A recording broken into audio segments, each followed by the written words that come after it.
महिने म्हणणारं सरकार आज तारीख घेऊन आलो आहे, घोषणा घेऊन आलो आहे.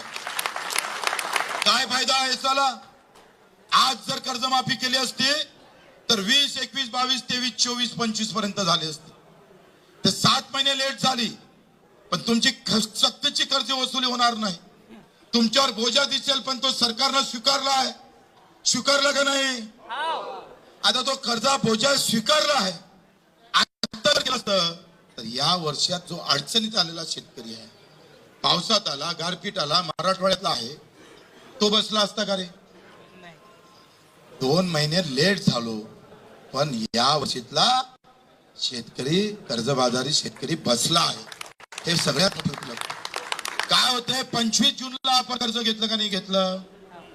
25 जून किंवा जुलै मध्ये आपण कर्ज घेतलं. 31 मार्च 2026 ला 31 मार्च 26 ला काही कर्ज थकीत होते, काही कर्ज जून महिन्यात थकीत होते.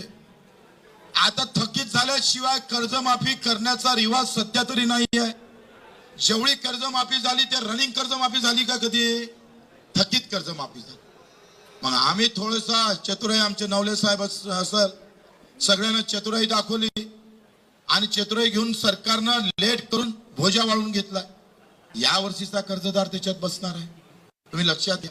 7 महिने थांबा लागन, पण न येणारा अडचणीत सापडलेला शेतकरी, जो अतिवृष्टीत सापडला शेतकरी आहे, त्याला सुद्धा कर्जमुक्तीचा आहे की आम्ही आमच्या जाहीरनाम्यामध्ये शेतकऱ्यांच्या कर्जमाफीच्या संदर्भातली घोषणा केली होती.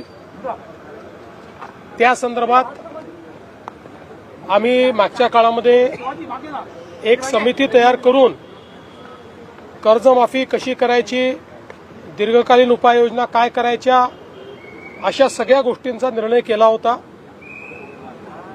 कारण कर्जमाफी हा एक भाग आहे, पण शेतकरी वारंवार कर्जाच्या विळख्यात अडकतो आणि म्हणून त्यांना आपण बाहेर कसं काढू शकतो, अशा प्रकारचा सगळा विचार व्हावा, अशा प्रकारची अपेक्षा होती. त्या दृष्टीने आम्ही जे मित्राचे चेअरमन आहेत प्रवीण परदेशी यांच्या अध्यक्षतेखाली एक समिती तयार केलेली आहे.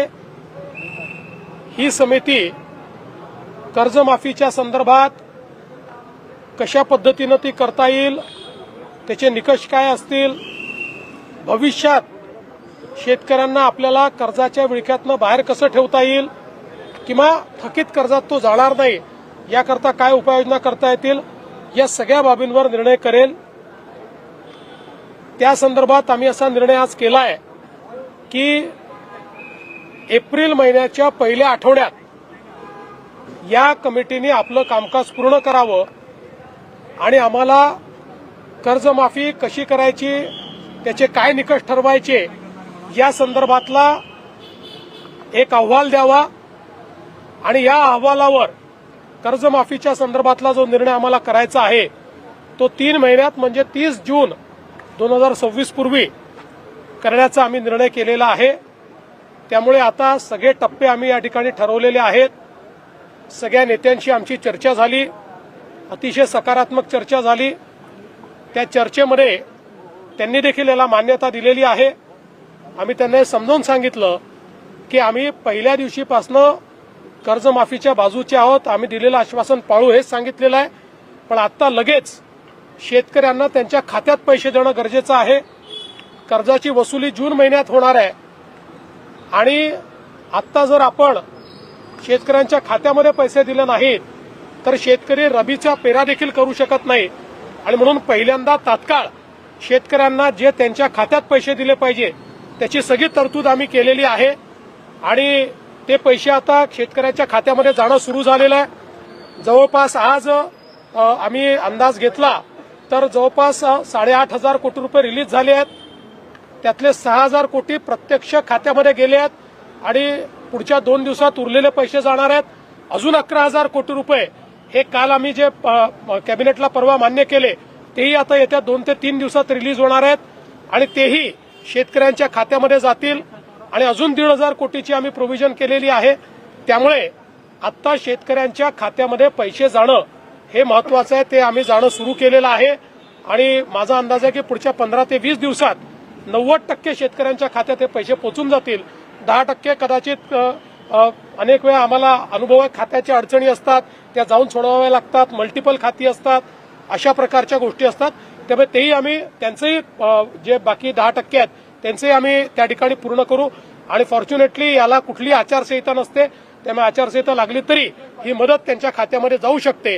त्यामुळे आम्ही त्यांना समजावून सांगितलं की पहिल्यांदा ही मदत देणं हे महत्वाचं आहे. त्यामुळे ती मदत आम्ही देऊ आणि मग ही जी काही कमिटी आम्ही केलेली आहे या कमिटीचा रिपोर्ट घेऊन त्याच्या आधारावर आम्ही ही कर्जमाफी करू. आणि त्याला त्यांनीही सकारात्मक अशा प्रकारची भूमिका त्याच्यावर घेतलेली आहे. त्यामुळे आता या संदर्भातले टप्पे आम्ही ठरवलेले आहेत. कृषी उत्पादकांना योग्य हमीभाव मिळावा अशी मागणी केली. कृषी उत्पादकांना योग्य हमीभाव मिळावा. 6 जून वगैरे अशी कुठली तारीख नाही आहे. तारीख मी सांगितली 30 आहे. 30 जून पूर्वी करू. कृषी उत्पादकांना योग्य हमीभाव मिळावा अशी देखील मागणी शिष्टमंडळाकडे करण्यात आली. निश्चितपणे आम्ही त्यांना सांगितलं की आम्ही कृषी मालाच्या खरेदीकरता खरेदी केंद्र सुरू केलेले आहेत. त्याचे आकडेही आम्ही सांगितले.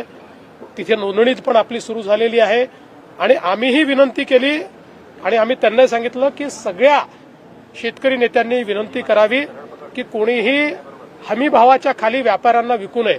व्यापारी जर हमीभाव देत असेल तर व्यापाऱ्याला द्यावं, व्यापारी हमीभाव देत नसेल तर आपल्या केंद्रांवर आणून त्यांनी ते विकावं, अशा प्रकारची आम्ही सीएम सर आज मुंबईमध्ये 17 मुलांना ओलीस धरणाऱ्या एका व्यक्तीचा रोहित आर्य नावाच्या व्यक्तीचा एन्काउंटर करण्यात आलेला पोळीमध्ये. काय तपशील आहे या घटनेविषयी? बघा, याचा सगळा तपशील पोलिसांनी आपल्याला दिलेला आहे. अतिशय विक्षिप्तपणे ज्या प्रकारे त्यांनी बोलून आणि मुलांना ओलीस धरलं, मी खरोखर पोलिसांचं अभिनंदन करेन की पोलिसांनी नीट ऑपरेशन त्या ठिकाणी केलं आणि त्या ऑपरेशनमध्ये अर्थातच त्याचा मृत्यू झालेला आहे. पण सगळ्या मुलांना सुखरूप पोलिसांनी बाहेर काढलेलं आहे. आता त्यातल्या ज्या काही गोष्टी आहेत त्याचं इन्व्हेस्टिगेशन सुरू झालेलं आहे. त्यामुळे संपूर्ण इन्व्हेस्टिगेशन झाल्यावरच बाकी गोष्टी सांगता येतील. आंदोलन मागे घेतलं जाणार का? बघा, आता त्यांचं समाधान झालंय की नाही हे तुम्हाला सांगतील. आम्हाला असं वाटतंय त्यांचं समाधान झालंय, पण त्यापेक्षा आम्हाला महाराष्ट्रातल्या शेतकऱ्याचं समाधान करणं हे जास्त महत्वाचं वाटतं. ते करण्याचा आम्ही प्रयत्न करू. खूप मोठा निर्णय आहे. खूप मोठा निर्णय आहे. पण सरकारवर आधीच थोडासा आर्थिक बोजा देखील आहे. तर कसं सॉर्ट आउट आहे? आता हे खरंच आहे की आर्थिक बोजा मोठा आहे, सरकार आर्थिक अडचणीत आहे. पण जसं आता आर्थिक अडचणीत असतानाही आपण आजपर्यंतची सर्वात मोठी मदत ही अतिवृष्टीमध्ये यावेळेस केली आहे. मार्ग काढू आता त्यातनं काहीतरी. सर हिंदी में बता दीजिए, महाराष्ट्र सरकार की ओर से किसानों के लिए किस प्रकार का बड़ा फैसला है? महाराष्ट्र की हमारी सरकार ने अपना जो घोषणा पत्र दिया था उस घोषणा पत्र में किसानों को कर्जा माफ करेंगे इस प्रकार की हमने घोषणा की थी. उसी तर्ज पर आज हम लोगों ने फैसला किया है. एक हमने इसके ऊपर कमेटी तैयार की है.